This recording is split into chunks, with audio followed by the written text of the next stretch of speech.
What's up, you guys? What's up? It's the Parker Diaries, and we are coming live to you with another installment of our before our 7-year anniversary, something like that, right?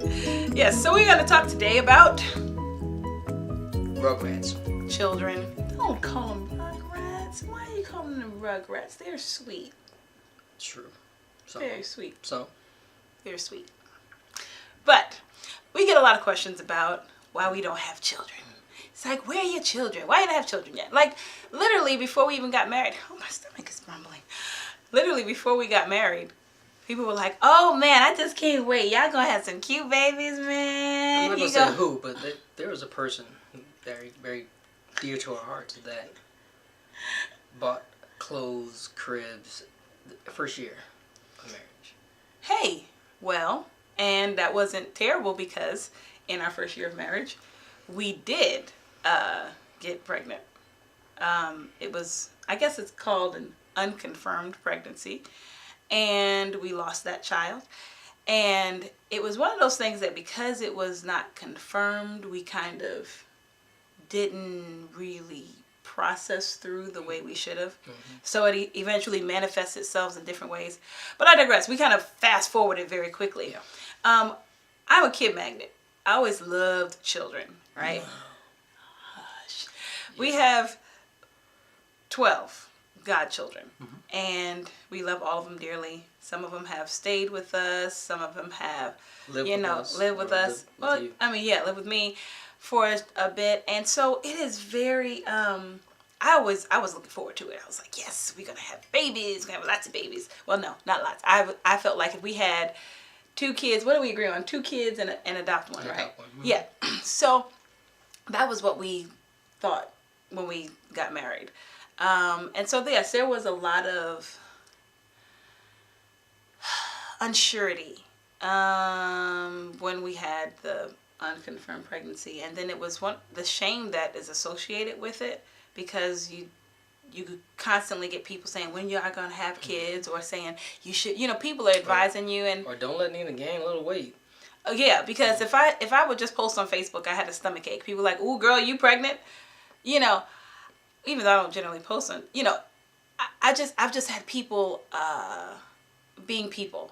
Mm-hmm. And I think the thing is, I was one of those people before I became one of these people. Before I became a wife, I was one of those people like, oh yeah, your baby's gonna be cute, and so you learn to be more sensitive to things once you're in a different situation. It's all about perspective. It's like that little age-old analogy that you can look at it. If you're looking at an elephant from one view, it looks like a little snake if you're looking at the tail, and from another view, it looks like I'm so bad at analogies lately. Boy, I tell you what. A tree stump. A tree stump, that's what it is. See, if you know, why didn't you say it? Because I was trying to remember. Oh, I was like, what? If you know. My mind went straight nasty for a minute, because of Missy Elliott, right. She uses that analogy of a... Missy Elliott uses that analogy? We'll scrap that. Never mind.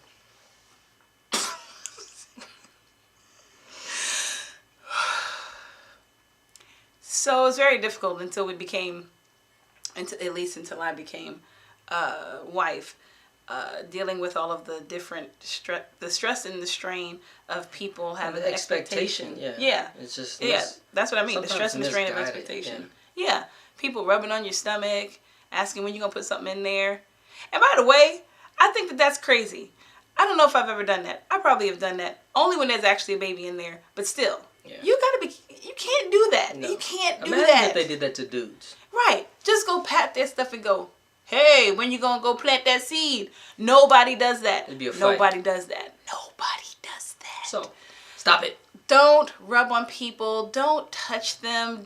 Because let's start to use a little more logic and sensitivity. Yeah. Here's the thing.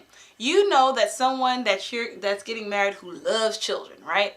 They may love children and then change their mind when they get married that they want children. Or they may be really actively trying to have children, and for whatever reasons it's not happening.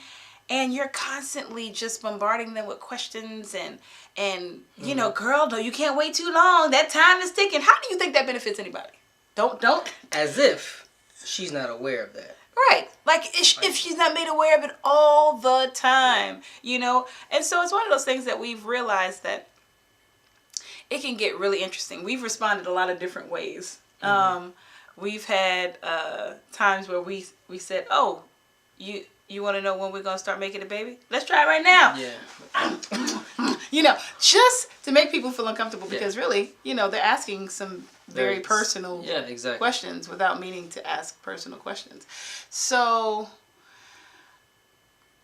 there's a lot more parts to this, but right now we're in 7 years and I can honestly say that I'm okay. Like, I am okay with the fact that I don't have children right now. I'm okay with the fact that I have a heaven-raised baby. I'm okay with the fact that we have 12 godchildren that we love and you know, love to interact with, and I'm a teacher, and that's not to say we have stopped believing.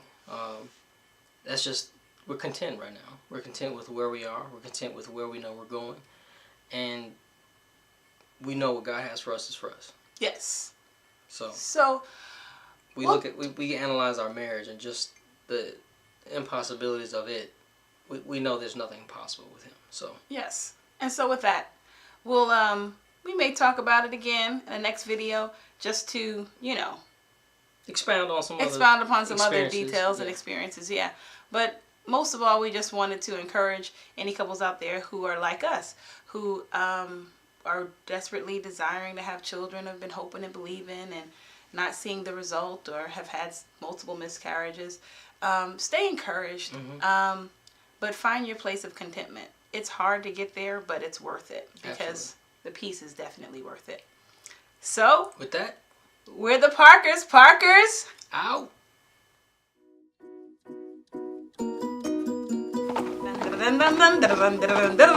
Yeehaw! I'm a cowboy. Yeah. Okay, fine. You ready?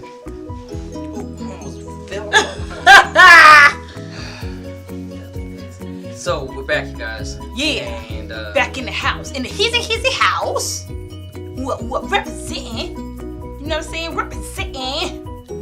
Oh yeah. Oh.